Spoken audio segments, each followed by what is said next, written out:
अस्सलाम वालेकुम दोस्तों, खुश आमदीद तुहाडे अपने यूट्यूब चैनल पंजाबी शौक च। तो दोस्तों हाज़र तुहाडे वास्ते अज एक नवी वीडियो लैके वीडियो च पाकिस्तानी बुली बच्चे चैक कर रहे हो तुसीं माशाअल्लाह चैक करो। 3 नर ते एक मादी ने, जिहड़ी है रत्ती डब्बी जिहड़ी लाल निशान ने ते सफ़ेद आ ये मादी आ ते बाकी 3 नर ने।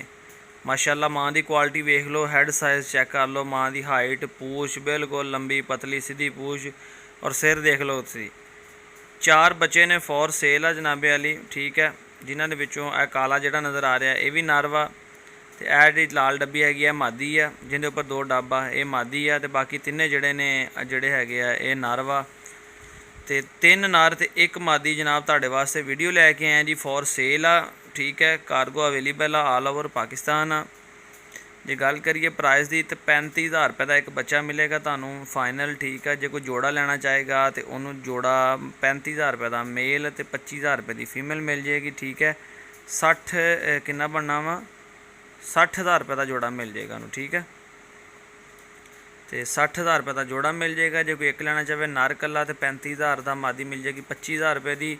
बाप की वीडियो भी मौजूद आ, ठीक है, 32+ बाप की हाइट आ, सफ़ेद कलर के विच आ, चेहरे ते काले डब्बा ते पूछ ते लागे काले डब्बा आंदे बाप दे। तपनी की वीडियो बाप की मौजूद आ। जिहड़ा दोस्त लेना चाहे स्क्रीन पर रबता कर सकता। 35,000 रुपये का एक बच्चा मिलेगा, कार्गो ऑल ओवर पाकिस्तान हो जाएगा। इजाज़त दिओ, अल्लाह हाफ़िज़।